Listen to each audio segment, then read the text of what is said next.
You know, somebody came and not somebody, but someone came to live with me, and I was very happy that they came, and I'm quite fond of them. So I just brought a little picture for you to see, because I'm quite fond of him, so I thought maybe I would bring this picture to share with you, so you could see that I'm fond of him and see what he is. His name is Toby. See it? Can you see it? Pass it back to him so he can see. His name is Toby. He's a dog. He's a Bichon. And I'm quite fond of him. I've had him for 3 months. So I thought I would tell you a story involving a dog. Well, I had a brother named John. So we're going to use that name, John and Toby. It's not a real story, but it teaches a Bible principle, okay? Okay, so John came home one day. He had Toby, he had this dog.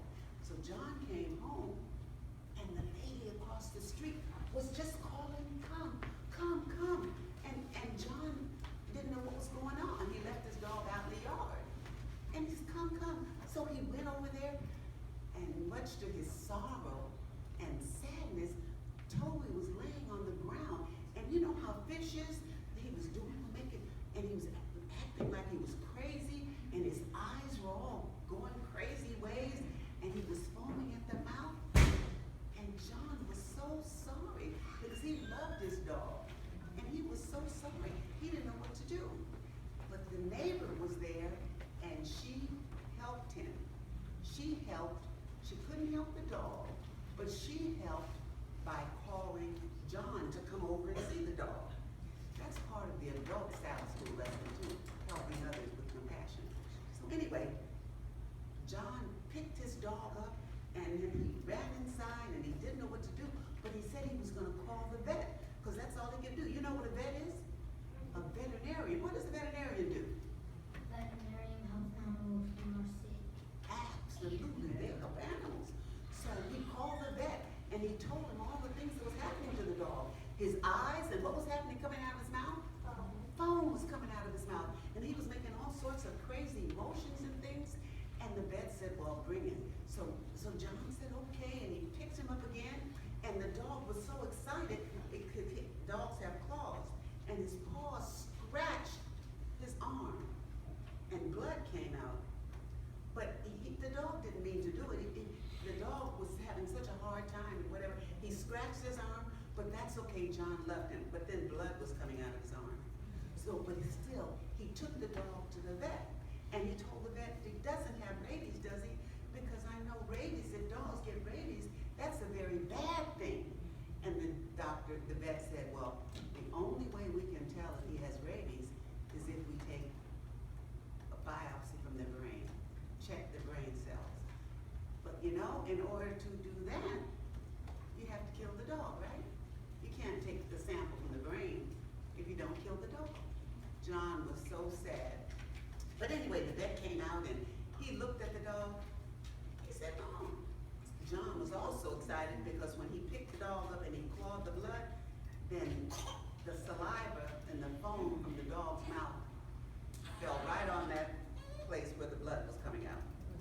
So that was a concern too, because rabies can be transmitted to humans in that way. So that was another thing that John was excited about and sorry about. But anyway, the vet came out, so excited, he came out to the car. And he said, oh, okay. He said, I don't think that, bring him in. And the vet looked at me, he says, you know what? He opened the dog's mouth, and he went in, and he pulled something out. And it was a bone about this long. And it was about the size of a pencil. And then Toby started acting like a dog again, like a pet. He had been acting like a wild animal, moving and eyes going up and hard to breathe and all. And then when the vet took the bone out, Toby was fine. So isn't that wonderful? God has put in our steps, in our journey. A journey is the path that we go on, 5, 6 years old, 7 years journey.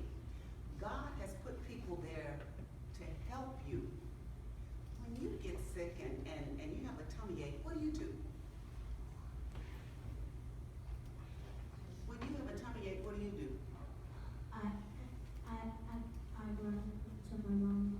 Absolutely, because God has put mommies and daddies and grandmas and godmothers. He's put those people there to help you. So you go to them. Just like, now, sometimes you may go to your mommy and you might have a broken arm. But your mommy is still helping you because your mommy knows to take you to the next level. So she'll take you to the doctor. And God has given the vets and the doctors, they have sacrificed and gone to school and studied, and God has given them the knowledge to know what to do to help you. So God is an awesome God. He helps us in all situations. And it was God who helped Toby, because the veterinarian, God gave the veterinarian all this knowledge, the ability to learn all those things that he learned about animals. And then God gave John the insight to call the veterinarian.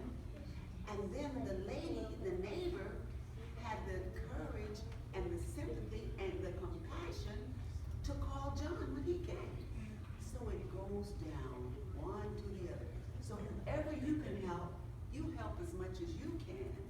And then somebody else will take over from there. And they will help them as well.